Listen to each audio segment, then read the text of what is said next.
এই সাঁকোটা মেরামত করা প্রয়োজন। কি বলেন কবির ভাই? তা ঠিকই বলেছেন মশাই। পৌষ মাস চলে আসলে ঠান্ডায় অনেকেই আবার কাজ করতে চাইবে না। আগেই সমস্যাটা ঠিক করা প্রয়োজন।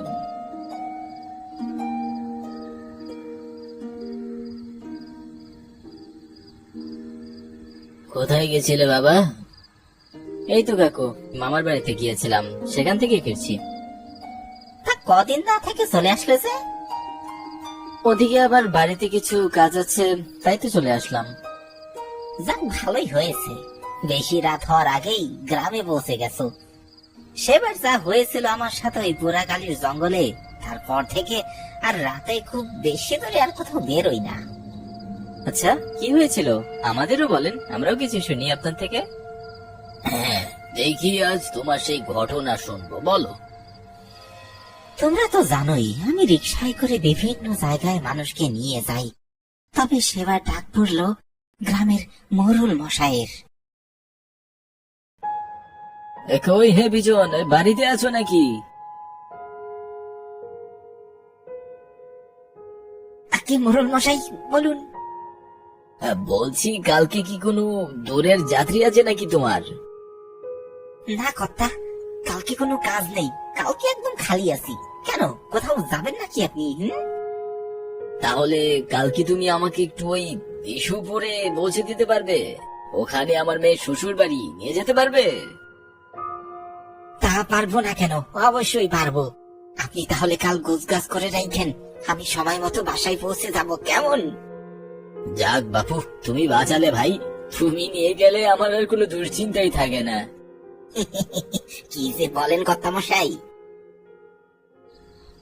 মোরল মশাইয়ের মেয়ের শ্বশুর বাড়ি, সে অনেক দূরের পথ, কিন্তু মোরল মশাই বলে কথা, তাই আর না বলতে পারলুম না। পরদিন সময় মতো মোরল মশাইকে নিয়ে রওনা হলাম বিশ্বপুর গ্রামের উদ্দেশ্যে। রাস্তাঘাটের অবস্থা খুব একটা ভালো ছিল না, তাই আরো বেশি দেরি হয়ে গেল। তা সে গ্রামে যেতে যেতে প্রায় সন্ধ্যা হয়ে যায়। অবশ্য মোরল আমাকে ওখানে থাকতে বলেছিল, কিন্তু আমি বাবু আবার বাইরে কোথাও রাত কাটাই না। যতই দেরি হোক বাড়িতে ফিরে আসি। ওদিকে বউ ছেলে পুলে একা, সেজন্যই আমাকে তাড়াতাড়ি চলে যেতে হয়। সে যাই হোক, মোরল মশাইকে নামিয়ে দিয়ে আমি আবারও বাড়ি ফেরার পথ ধরলাম। সবকিছুই ঠিকঠাক চলছিল, কিন্তু যখন আমি ওই পুরা খালির জঙ্গলে আসলাম, তখন আমার শরীরটা কেমন যেন থরথর করে কাঁপতেছিল। মনে হচ্ছিল যেন কেউ আমায় দূর থেকে দেখছে। রাতের বেলা এর আগেও আমি অনেক নির্জন জায়গায় গিয়েছি বটে, কিন্তু আগে কোনোদিনও এমনটা লাগেনি। কিছু দূর এগিয়ে যাওয়ার পর দেখলাম রাস্তার এক পাশে একজন লোক চাদর মুড়ি দিয়ে দাঁড়িয়ে আছে। বলি, এই গরমের মধ্যেও কি কেউ এভাবে চাদর মুড়ে দাঁড়িয়ে থাকে? মনে মনে একটু সন্দেহ হলো, আবার চোর ডাকাত নয় তো। কাছে যাওয়ার পর লোকটা আমাকে ইশারায় থামতে বলল। পোড়াবাড়ি জঙ্গলের শেষে ওই পরিত্যক্ত কবরখানা একটু নিয়ে যাবে, বেশি ভাড়া দিব। দেখুন, আমি তো আসলে অনেক দূর থেকে আসতেছি, আর রাতও ভালো হয়েছে। আমার বাড়ি যাওয়া লাগবে, আমি যেতে পারবো না, মাফ করবেন। অল্প একটু পথই তো, নিয়ে গেলেই তো হয়। আর বললাম তো, বেশি ভাড়া দেব। আহা, ভাড়ার জন্য নয়, অনেক রাত হয়েছে, আমার আবার বাড়ি ফিরতে হবে। আর ওই কবরখানা তো আমার বাড়ি থেকে উল্টো দিকে। এই বলে কোন রকমে লোকটিকে পাশ কাটিয়ে রিক্সা চালিয়ে আমি চলে যেতে লাগলাম। যাক, ঝামেলা থেকে বাঁচা গেল। কিন্তু এ কি, কিছু দূর যেতে না যেতেই দেখি ওই লোকটি আবারও আমার রাস্তার সামনে একই ভাবে দাঁড়িয়ে আছে। এবার একটু আমি বিরক্ত আর ভয়ও পেলাম। আমাকে কি একটু পোড়াবাড়ির জঙ্গলের শেষের ওই পরিত্যক্ত কবরখানা একটু নিয়ে যাবে? আরে মশাই, আপনাকে না বললাম আমি যেতে পারবো না? একবার বললে বোঝেন না নাকি? আহা, রাগ করছো কেন? বেশি রাগ ভালো নয়। দেখুন, আমি যেতে পারবো না, সে আপনি যাই বলেন না কেন, আমি চললুম। কোথা থেকে যে সব বিপদ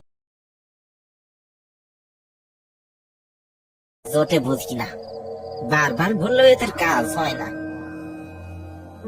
এবার যেন রীতিমতো আমার ভয় পেতে শুরু করলো। কিছু দূর যেতেই দেখি আবারও সেই লোকটা সামনে। এবার ঠিক পথের মাঝখানে সে দাঁড়িয়ে আছে, কোনোভাবে পাশ কাটিয়ে যেতে পারলুম না। একটু নিয়ে গেলে কি এমন হবে শুনি? খুব জরুরি দরকার, নিয়ে চলো না। অনেকটা বাধ্য হয়েই রাজি হয়ে গেল। ভারী ঝামেলায় ফেললেন তো আপনি। আচ্ছা উঠেন দেখি। লোকটিকে নিয়ে রিক্সা চালাতে শুরু করলাম। কি জানি কি আছে কপালে। রিক্সা চালানোর সময় লোকটি কোনো কথা বলল না, চুপচাপ সে বসে আছে। আমি একবার একটু জিজ্ঞাসা করলাম, আচ্ছা বলছি, এত রাতে ওই পরিত্যক্ত কবরখানায় কি করতে যাবেন? বেশি কথা বলো না, শুধু চুপচাপ রিক্সা চালাও। আমিও আর কোনো কথা বললুম না, চুপচাপ রিক্সা চালাতে শুরু করলাম। পুরা খালি জঙ্গল শেষে বড় মাঠ পেরিয়ে তারপর যখন ওই কবরখানায় পৌঁছালাম, তখন মোটামুটি বেশ ভালোই রাত হয়েছে। এক পাশে রিক্সা থামতেই কিছু বলার আগে লোকটা তড়িঘড়ি করে নেমে ভাড়াটা মিটিয়ে সে বলল, শুনুন, এখানে আবার দাঁড়িয়ে থাকবেন না, যেন বিপদে পড়তে পারেন। এই বলে লোকটি কবরখানার ভেতর দিয়ে চলে যায়। আমি ভেবেছিলাম হয়তো কেউ থাকবে হয়তো, কিন্তু কই, আশেপাশে দূর দূরান্ত পর্যন্ত কেউই তো নেই। মনে কিছুটা কৌতূহল জাগলো। রিক্সা থেকে নেমে লোকটির পিছু যেতে লাগলাম। কিছু দূর যাওয়ার পর দেখলাম পাথর দিয়ে কবরখানায় সমাধি ফলক কি যেন একটা লেখার চেষ্টা করছে। লোকটা কি পাগল নাকি এত রাতে এখানে এসে এটা কি করছে? কি করতেছেন মশাই? মশাই, আপনি ওখানে কি করতেছেন? আপনাকে না বললাম আমাকে বিরক্ত করবেন না? শুনলেন না কেন? মাফ করবেন, আসলে যতদূর আমি জানি এটা ইংরেজ আমলের খ্রিস্টানদের কবরখানা। বহু যুগ যাবৎ পরিত্যক্ত হয়ে পড়ে আছে।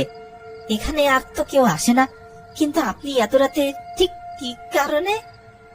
দেখছেন না, সমাধি ফলকের তারিখ উঠে গিয়েছে। আরে সেটাই তো ঠিক করছিলাম। ও আচ্ছা, আপনার চেনা চেনা কেউ হবে হয়তো, না? আরে মশাই, এটা তো আমার নিজেরই সমাধি। কি কি কি কি কি বললেন? কি বললেন আপনি? কেন বিশ্বাস হচ্ছে না বুঝি? লোকটির মুখ থেকে চাদর সরে গিয়ে বিভৎস এক চেহারা বেরিয়ে এলো। আমি থরথর করে কাঁপতে লাগলুম। ওই ভয়ানক দৃশ্য দেখি কোনো মানুষই সহ্য করতে পারবে না। আমি ওখানে অজ্ঞান হয়ে পড়ে যাই।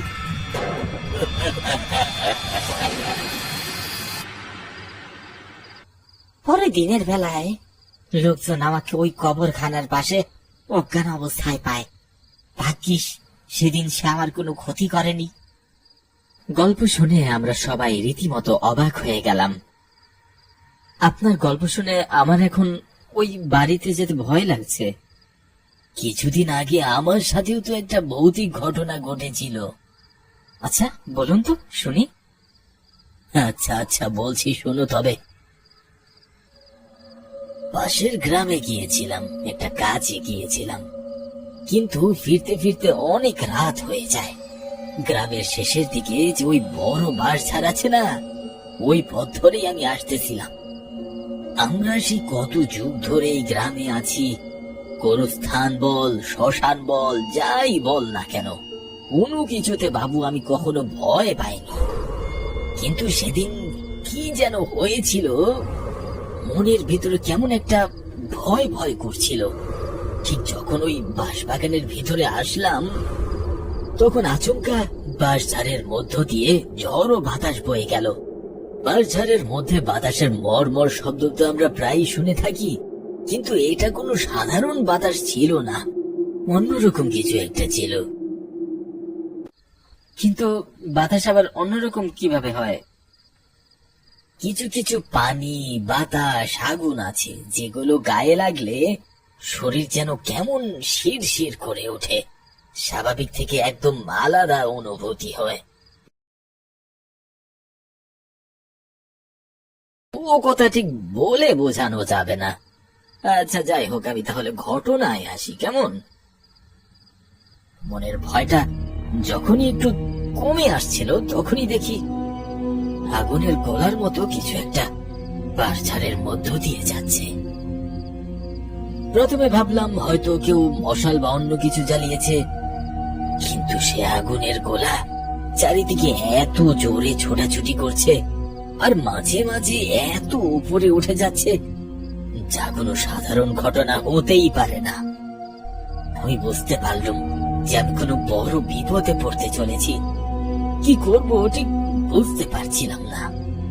তবে একটা অদ্ভুত ব্যাপার হলো, আগুনের গোলাটা কোনোভাবেই আমার কাছে আসতে পারছিল না।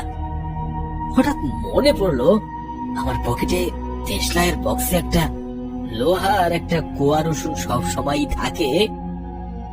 আমার মা বেঁচে থাকতে সব সময় আমাকে বলতো, রাত বিরেতে যেখানেই যাস না কেন দেশলাইয়ের এই বাক্সের একটি লোহা আর এক কোয়া রসুন রাখিস, কোনো খারাপ জিনিস কাছে আসতে পারবে না। ও কি আপনার কোনো ক্ষতি করতে পেরেছিল? আরে না না, দূর থেকে অনেক ধরনের চিৎকার আর বিভৎস আওয়াজ আমি শুনতে পাচ্ছিলাম, কিন্তু কোনোভাবেই আমার কাছে সে আসতে পারছিল না। সেদিন মায়ের কথা আমার বড্ড মনে পড়ছিল। হয়তো ওই দেশলাইয়ের বক্সের কারণে ও আমার কোনো ক্ষতি করতে পারেনি। এদিক ওদিক না তাকিয়ে আমি সোজা বাড়ি চলে এসেছিলাম। আপনাদের সত্যিই সাহস আছে বলতে হবে।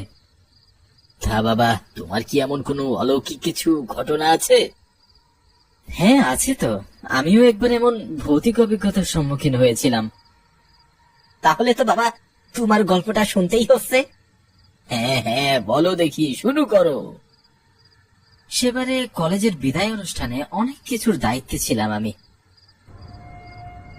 এত কাজ সামলাতে গিয়ে সেদিন আমার অনেক রাত হয়ে যায়। প্রায় 1টা নাগাদ সাইকেলটা নিয়ে বাড়ির দিকে ফিরছিলাম। মনে আছে বছর 2 আগে ওই বটতলার পাশে একটা পুকুর ছিল। লোকজন অনেকেই ওই পুকুরটাকে ভুতুড়ে পুকুর বলতো। আমি ওই পুকুরের পাশ দিয়ে আসছিলাম। হঠাৎ মনে হলো কেউ যেন পুকুরের পাশে সাদা কাপড় পরে দাঁড়িয়ে আছে। আমি ভাবলাম হয়তো গ্রামেরই কেউ হবে, কিন্তু তারপর যেটা আমি দেখলাম তাতে আমি যেন নিজের চোখে আমি বিশ্বাস করতে পারছিলাম না। একটি মহিলা, তার পরনে সাদা শাড়ি, সে তার লম্বা লম্বা হাত দিয়ে পুকুরের মধ্য থেকে মাছ তুলে আনছে আর সেগুলো কাঁচা চিবিয়ে চিবিয়ে খাচ্ছে। ভয়ে আমার শরীর থর থর করে কাঁপতে লাগলো। ওই বিভৎস দৃশ্য আজও মনে পড়লে গা শিরশির করে ওঠে আমার। সে আমার দিকে তাকিয়ে বলল,